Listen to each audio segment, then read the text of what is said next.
ગુજરાતના મુખ્યમંત્રી નરેન્દ્ર મોદીએ કહ્યું કે ગુજરાતની પ્રજા મને નહીં પણ મારા દ્વારા થયેલા કામોને ધ્યાનમાં રાખીને મત આપશે।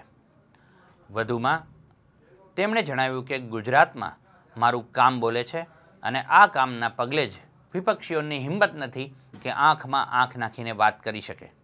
ગાંધીનગર ખાતે એક રેલીને સંબોધતા નરેન્દ્ર મોદીએ આ ભાષામાં વાત કરી હતી। રેલીમાં મોદીએ જણાવ્યું કે તેમને યુવાનો તરફથી જે પ્રેમ મળી રહ્યો છે તેનાથી તેઓ બેહદ ખુશ છે અને રાજ્યનું આજ યુવાધન તેમને વિજયી બનાવશે તેવી આશા પણ વ્યક્ત કરી હતી। ઉપરાંત મોદીએ જાહેરમાં જણાવ્યું કે તેમને કોઈ મોટા નેતાઓની જરૂર નથી કારણ કે તેમના માટે તેમની પાર્ટીના દરેક કાર્યકર્તાઓ જ મોટા નેતા સમાન છે। આ સાથે મોદીએ જણાવ્યું કે 20મી ડિસેમ્બરે ગુજરાત ઐતિહાસિક દિવાળી ઉજવશે તો બીજી તરફ નરેન્દ્ર મોદીએ પોતાની આગવી છટામાં કોંગ્રેસને આડે હાથે લેતા કહ્યું કે કોંગ્રેસ માટે ચૂંટણી અને સત્તાનો ખેલ છે, તે પૈસાની તાકાત પર જ ચૂંટણી લડવા માગે છે, જ્યારે બીજેપીની જનતાની તાકાત પર જ ચૂંટણી લડવા માંગે છે। અને કોંગ્રેસ પર કટાક્ષ કરતા તેમણે કહ્યું કે અમે હેડલાઇનમાં નહીં લોકોના દિલોમાં રહીએ છીએ। और गुजरात ने इस चुनाव में भली भांति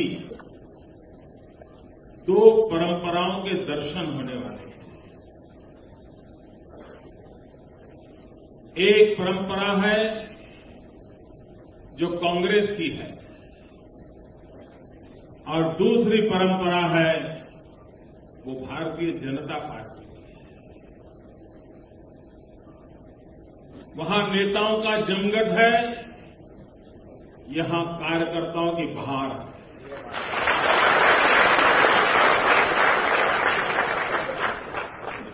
वहां पैसे बह रहे हैं, यहां पसीना बह रहा है।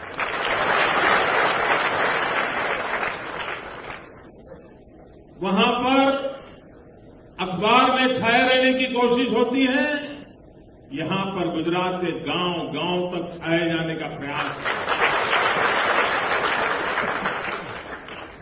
वहां पर नित नए जुगाड़ करके लोगों को भ्रमित करने का प्रयास हो रहा है, यहां पर नक्कर सच्चाई को धरती पर लोगों को दिखाने का प्रयास है।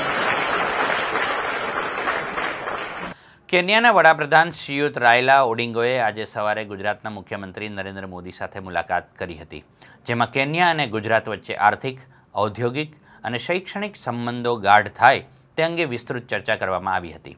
આજે સવારે ગાંધીનગર ખાતે મુખ્યમંત્રીના નિવાસસ્થાને 1 કલાક ચાલેલી બેઠકમાં ગુજરાતના મુખ્યમંત્રી અને કેન્યાના વડાપ્રધાન યુત ઓડિંગોએ વિગતવાર ચર્ચા કરી હતી।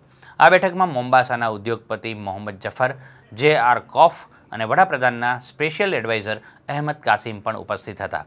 ઓડિંગોએ ગુજરાતના વિકાસની ભૂમિકા અને વિશેષ રૂપમાં ગેસ, પેટ્રોલિયમ, સોલાર અને વિન્ડ એનર્જી, ડાયમંડ સહિત ખાણ ખનિજ ક્ષેત્રમાં ગુજરાત કેન્યા વચ્ચે સહભાગિતાનો ફલક વિસ્તૃત કરવામાં ઓડિંગાએ ગુજરાતના વિકાસની ભૂમિકા અને વિશેષ રૂપમાં gas, petroleum, solar and wind energy, diamond સહિત ખાણ ખનિજ ક્ષેત્રમાં ગુજરાત અને કેન્યા વચ્ચે સહભાગિતાનું ફલક વિકસાવવામાં રસ દાખવ્યો હતો।